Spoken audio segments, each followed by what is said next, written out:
સાબરકાંઠા જિલ્લામાં 11 નવા 112 જનરક્ષક વાહનો સેવામાં સમર્પિત.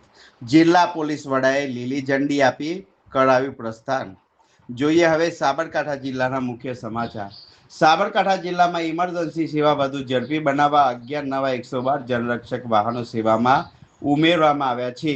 હિંમતનગર પોલીસ હેડક્વાર્ટર ખાતે જિલ્લા પોલીસ વડા ડોક્ટર પાર્થરાજસિંહ ગોહિલે લીલી ઝંડી આપી નવા વાહનોનું પ્રસ્થાન કરાવ્યું હતું.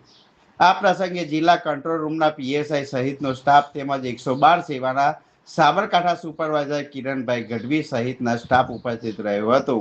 11 જેટલા જનરક્ષક વાહનો પોલીસ હેડક્વાર્ટરથી B division police station tower ચોક, A division police station Mahavirnagar 4 રસ્તા, છાપરિયા 4 રસ્તા, મોતીપુર અને બસ સ્ટેન્ડ રોડ સહિતના વિસ્તારમાં રૂટ માર્ચ કરી પરત પોલીસ હેડક્વાર્ટર પહોંચ્યા હતા.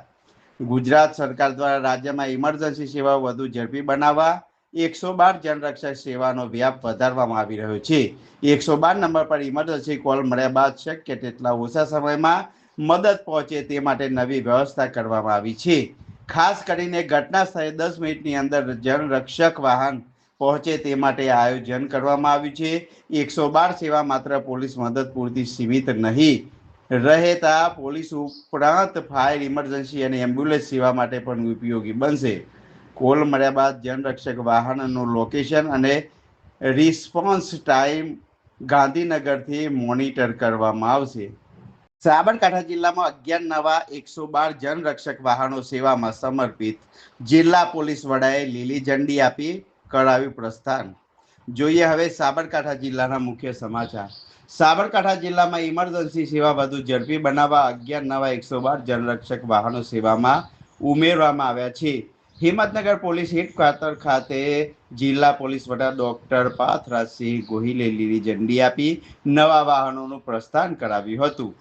આ પ્રસંગે જિલ્લા કંટ્રોલ રૂમના પીએસઆઈ સહિતનો સ્ટાફ તેમજ 112 સેવાના સાબરકાંઠા સુપરવાઇઝર કિરણભાઈ ગઢવી સહિતના સ્ટાફ ઉપસ્થિત રહ્યો હતો.